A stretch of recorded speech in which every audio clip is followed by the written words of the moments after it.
Hi everyone, Gigabeef here, and today we're going to be talking about sound in Tarkov and getting your stealth on. Sound is one of the most important elements in EFT. If you can hear them before they hear you, you're definitely onto a winner. In these situations, as long as you're using ammunition that is PvP worthy, it often doesn't matter what armor or guns you're running, as the time to kill is so low in this game. So stick around and let's get going. Alright, so I'm going to go through my 8 best sound tips for new players in just a moment. But before we do, we first need to understand the context of exactly why this matters and why it's so important. It might seem obvious, but there are some nuances. If I was asked the question, would you wear a headset or a helmet? Given the choice, I'd rather wear a pair of active headphones over a helmet 99% of the time. I can't overstate how important sound is, and especially as a newer player. Once experienced, you can maybe get away with something like an alt-in, because you'll already know the maps, the angles and where to look, plus you can still hear a little bit and work out what's going on. But when you're learning, you need to have all sources of information open to you, and this is where sound comes in. Given the amount of cover and blocked sightlines in Tarkov, which by the way is one of the great things about its detailed map design, this means that you'll often hear your opponent before you see them. Most weapons then take between 2 to 4 well-placed shots to kill when targeting the thorax, depending on specific ammo, armor and a bit of RNG. With the time to kill so low, who sees who or who hears who first often determines the winner of an engagement. This brings us nicely on to tip number 1, which is always wear a headset. Headsets extend the range within which we can hear other people by amplifying lower level sounds and reducing louder sounds like gunshots or grenades. Don't worry if it sounds super weird at first, with your own footsteps being too loud or foliage driving you crazy. You'll get used to it and it is well worth it. Now I'm going to put in a small disclaimer here. You can use any headset you want and try them all out in offline mode to see what you think. I get a lot of crap for it, but I cannot move away from the GSSHs. They are the cheapest and I began using them a long time ago before trying the others. Now when I wear sword-ins, contacts or the rest, I confuse my own footsteps for other people, hear things that aren't there and get very paranoid very quickly.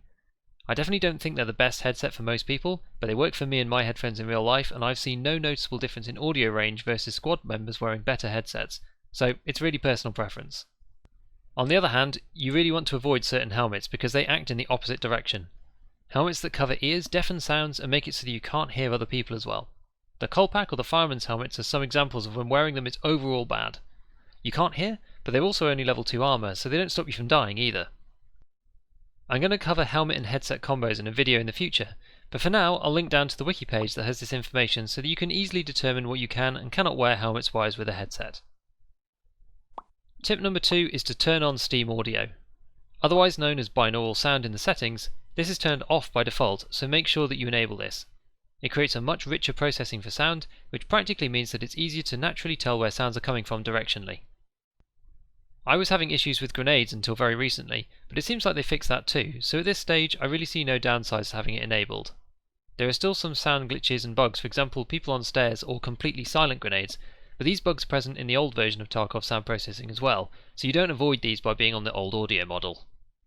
While we're here, I also want to mention that you can decrease the sound of both the hideout, which is horrendously loud for me by default, and also the volume of your own interface. The latter helps to identify external sounds when you're tinkering in your inventory mid-raid, as you can hear other people over the sound of your own items, rounds and mags. Tip number 3 is running. I see a lot of new players doing a lot of running around and then getting surprised that they get shot out of nowhere. This makes more sense once you realise the importance of headsets, but people could be hidden in all sorts of surprising places, and unless you're playing factory, normally one side hears the other first and slows down dramatically to hone in on the kill. When you run, you're significantly louder than when walking, and so you put yourself at a big disadvantage. Obviously sometimes you want to run to get somewhere fast, or you're out in the open and being shot at, where sound is less of a concern, but don't make it your own mental default speed. Running is definitely more dangerous on sound than it is on sight in my opinion. Get used to walking, and only running when it's needed. Tip number 4. Full speed to minimum speed with one key. Make sure you have this set, as it will let you move to quiet walking or crouch movement much faster. If you hear someone and you want to scuttle into cover without making noise, this can be invaluable for staying stealthy but still being able to move. This method is much faster than using the scroll wheel, which for my setup is really slow to move from one stance to another. A comment on this. I typically try to use the min speed only when actually moving slowly, and set my speed back to full once I'm done. This is because I hate getting surprised when stuck on slow walk and all you want to do is sprint away quickly, but you're fumbling with the keyboard and inevitably die while stumbling around. Been there, done that, and yes, it still does happen sometimes. Tip number 5 is preventing the foot crunch. You know what I mean, that sound when you're crouched stationary and then you turn on the spot. Scavs do this all the time, but what's happening is your PMC's foot crunch on the floor is simulating turning on the spot and grinding against whatever material you're stood on. To avoid this, you can use the minimum speed walk to creep in a direction, and as long as you are moving, the foot crunch sound doesn't play. Tip number 6 is that bushes can be a double-edged sword. On the one hand, they can be amazing for concealment and nigh on impossible to spot you in if done right. However, do it wrong and you'll sound like someone trying to extract a live animal out of a hedge. When you're moving, do your absolute best to weave through the foliage without touching it as much as possible, even the edges, to avoid that awful rustling that will alert others to your presence. If you're trying to hide inside the vegetation, make sure to move at minimum speed on your way in and out, and remember, turning also counts as movement just as much as anything else, so be gentle with your aiming as a quick turn can cause a big rustle right when you need it least. Tip number 7 is a broad one. Learn the other various sounds that create noise and watch out for them. Now let's go through a couple of specifics. If you're getting ready to engage with somebody, try to ADS before you get nearby, as the sound is quite obvious and audible to enemies around you. If you aim down sights early, you're more likely to get in range and snap off a shot without them realizing that you're covering a certain angle or moving on them with accuracy. Just be mindful of your stamina with whatever loadout you might have. Similarly, be careful about closing your inventory if you hear footsteps nearby and you're hidden, say in a room behind a door. If you're not looking for an engagement and just want to let them past, try to close the inventory in the last possible moment before they come in to avoid early detection. Did you just hear running? I'm in my gear menu, so if I on... I'm also in the gear menu. I'm doing the same thing as you. Like that. Oh, did he stop? The next one is on healing sounds. The medkits do make distinct sound effects upon use, which can be a cue for opponents to push you. I've heard of people preferring the Salewa kit to the car or the IFAK because it has clips when you unlock it rather than a zip, which is potentially harder to hear, but I'm not sure if I've really noticed the difference personally.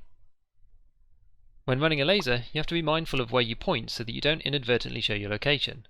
Turning it on and off can be useful, but the audible click can be heard, so sometimes it's better just to divert your aim off to the side against something so you don't show it, which prevents you from being heard changing modes. And finally, what we all want to do is loot at the end of the day, but this has its own set of sounds as you rummage around and search in bags for precious goodies.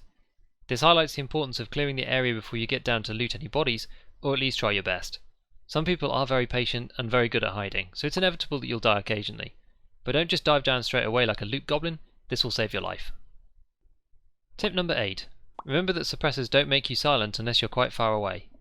Especially if you're running a more close quarters oriented weapon, other PMCs are going to be able to hear you fairly easily anyway. Don't get me wrong, it definitely helps, but the main advantage for full auto or semi weapons is to stop getting third partied, i.e. preventing other players and teams from hearing your fight and getting involved after you've potentially won and are mid-looting. I think suppressors are most valuable on guns that fire less shots though, as when one single round goes off it can be quite hard to figure out where it is versus a sustained burst. So I hope some of these tips help you out in the field. If you have any other strategies, let me know in the comments as I'd love to hear them. Please remember to sub and hit the bell if you want to see more videos like this in the future. You can also follow me on Twitter, and I stream on Twitch on Wednesdays, Fridays and Saturday evenings UK time. Until then, I'll see you next time, and as always, have fun in your raids.